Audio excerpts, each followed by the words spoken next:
केवल एक भगवान शिव की अविरल भक्ति धारण करने के लिए ये इंद्रियां आप और हमको मिली, चाहे वो ज्ञान इंद्री हो, चाहे वो कर्म इंद्री हो, चाहे वो मन।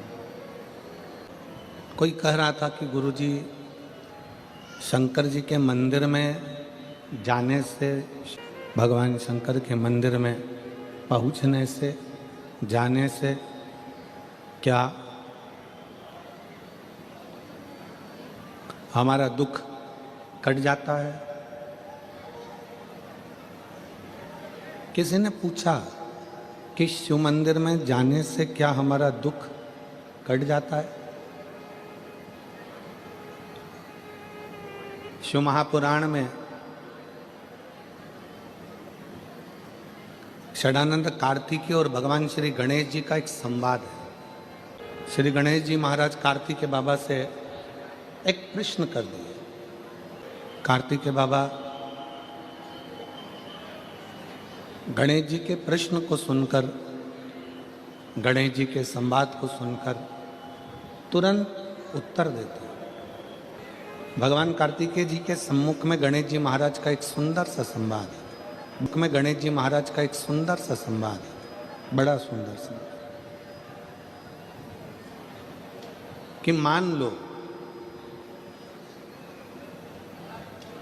हमने सुना है कि गणेश जी कह रहे हैं कार्तिकेय जी से कि कोई शिवालय में जाए तब उसका दुख कटता है, कोई शिव जी के मंदिर पहुँचे तब उसका दुख कटता है, कोई शंकर भगवान की चौखट पर जाए, भगवान शंकर के द्वार पर जाए तब दुख कटता है।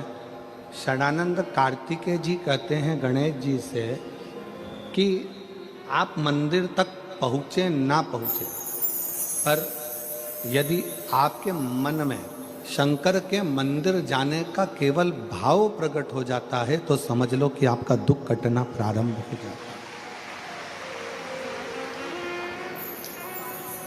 आप मंदिर में पहुंचे ना पहुंचे, आप मंदिर तक गए ना गए,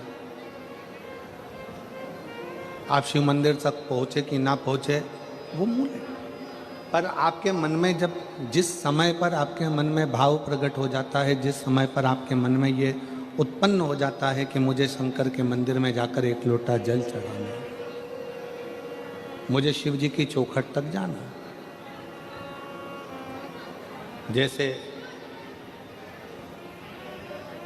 हमारे मन में जब भाव उत्पन्न होता है, हमारे मन में कोई भगवान की अविरल भक्ति का, दर्शन का, पूजन का, जल का, कथा का जब भाव उत्पन्न होता है तो उसको पूर्ण करने वाले आप नहीं होते, उसको पूर्ण करने वाला तो देवाधिदेव महादेव स्वयं होता है। आपकी कामना क्या है?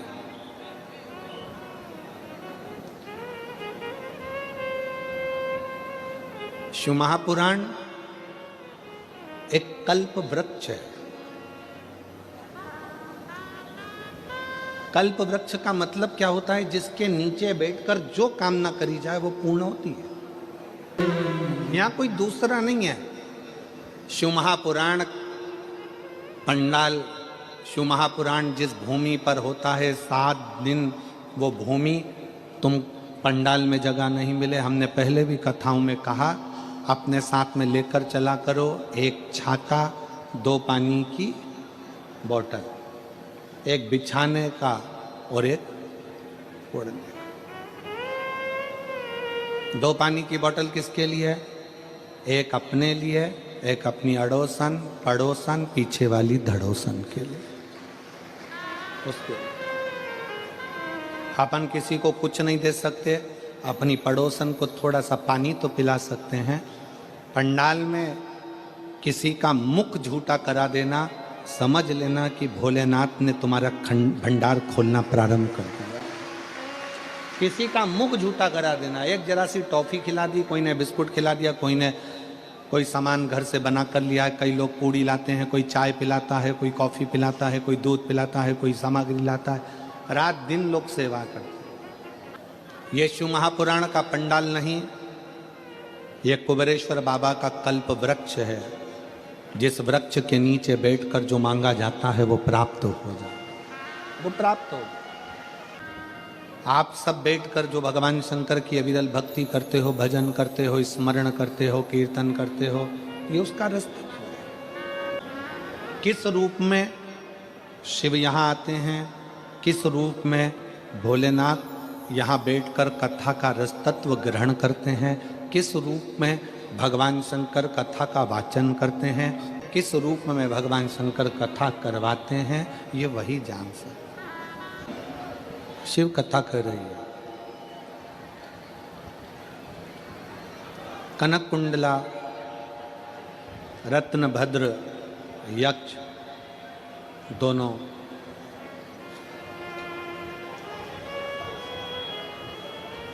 गंधमादन पर्वत पर बैठकर भगवान शिव की आराधना कर रहे हैं। पार्वती जी ने भगवान शंकर से कहा कि ये आपके भक्त हैं, शिव उपासना करते हैं, इनकी झोली खाली रह जाए तो ये श्रेष्ठता कहाँ है। एक निवेदन सभी श्रोता बहन भाइयों से कथा आ रहे हैं और पंडाल में बैठकर भी सुन रहे हैं। जिस दिन दिल से हारो ना,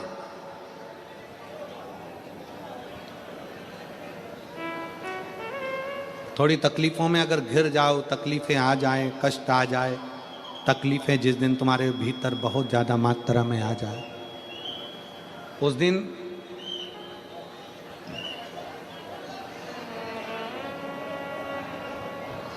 तीन बेलपत्र,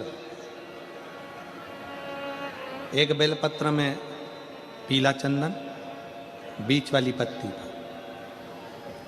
जिस दिन तुम्हें लगे कि मैं बहुत दुखी चल रही हूं और मेरा काम हो ही नहीं रहा, बहुत तकलीफ की जिंदगी चल रही है, कोई हाथ पकड़ने वाला नहीं है, कोई संभालने वाला नहीं है और बहुत तकलीफ हो रही है, बहुत तकलीफ। उस समय पर एक बेलपत्री के बीच वाली पत्ती पर पीला चंदन, दूसरी पत्ती पर लाल चंदन और तीसरी पत्ती पर 11 चावल गीले, पानी में उसको थोड़ा सा भिगो लें या धो लें, 11 चावल गीले शिव जी की उस पत्ती पर रखी। सबसे पहला पीला चंदन का बेलपत्र, दूसरे नंबर पर लाल चंदन का बेलपत्र, तीसरे नंबर पर जो 11 चावल आपने धोकर रखे हैं वो हाथ की हथेली में रखना है और हाथ की हथेली में रखकर अपनी कामना कर कर भगवान शंकर से विनय कर कर पंचाक्षर मंत्र नमः शिवाय या षडाक्षर मंत्र ओम नमः शिवाय या श्री शिवाय नमस्तुभ्यम बोलकर उस बेलपत्र पर सीधे हाथ में रखकर उल्टे हाथ का स्पर्श कर कर बाबा से अपने मन के भाव कहकर शंकर के शिवलिंग पर उसे समर्पित कर दीजिए। एक ही लोटा जल, जहां से जल बहता है अशोक सुंदरी वाली जगह, एक ही लोटा जल जहां से जल बहता है उस जल बहने वाली जगह पर 3 बार उस जल को अपनी कामना कर कर श्री शिवाय नमस्तुभ्यम या पंचाक्षर मंत्र या षडाक्षर मंत्र बोलकर 3 बार उस स्थान पर गिरा दीजिए। गिराने के बाद में बाबा से विनय कर कर अक्षत वाली जो बेलपत्र है, एक बेलपत्र और एक अक्षत उसमें से अपने लिए लेकर आ जाओ। उसको 2 महीना 3 महीना अपने घर में रखिए। जितना भी दुख है धीरे धीरे बाबा समाप्त कर कर खुशियां घर में लेकर आता ही है। दुख समाप्त होगा, खुशियां घर में आएगी जरूर।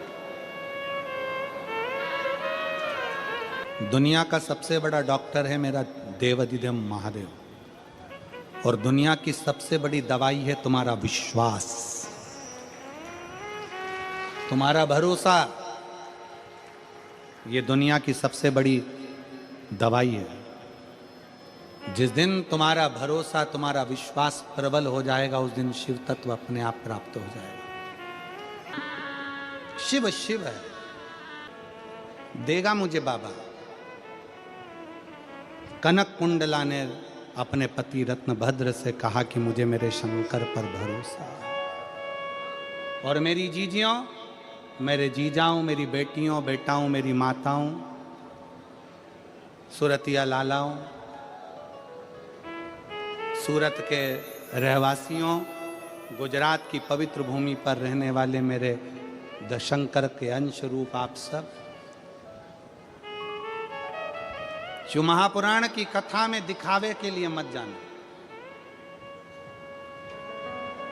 और जगह पर होती होगी कि वहां लोग दिखाने के लिए जाते होंगे। शिव महापुराण की कथा कभी दिखावे के लिए ना तो होती है ना होना देती। दिल से सुनो, दिल से कहो, दिल से सुनो और दिल से कहो। जब आप दिल से सुनोगे और दिल से कहोगे तो वो सुनेगा जब। कैसे ना सुने?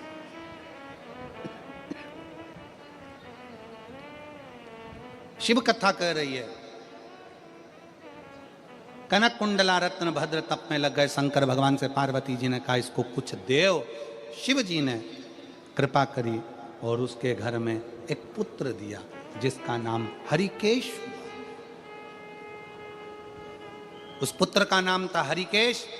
हरिकेश बाल्यावस्था से भगवान शंकर की भक्ति में लग गया, भगवान शंकर की आराधना में लग गया। मिट्टी इकट्ठी करना, लिंग बनाना, पूजन करना, आराधना करना, ये हमारे घर के बच्चों के संस्कार हैं।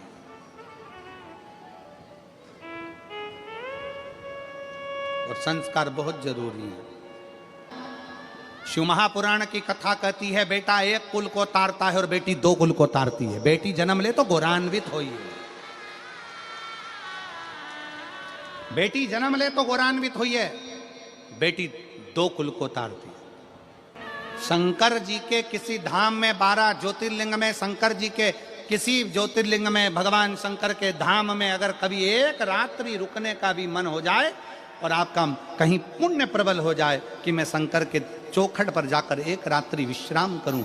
जैसे जैसे उस बहन ने, ये पत्र में इस बहन ने लिखा कि 6 साल से बेटा पड़ा हुआ था और उस माँ ने लिखा कि हम सीहोर गए, वहाँ विश्राम किया, बाबा से विनय करी, निवेदन करा। शंकर की भूमि पर, कंकर शंकर की धरा, कुबरेश्वर धाम की धरा पर लोग जिस आस से जाते हैं, बाबा वो मनोकामना पूर्ण करता ही है।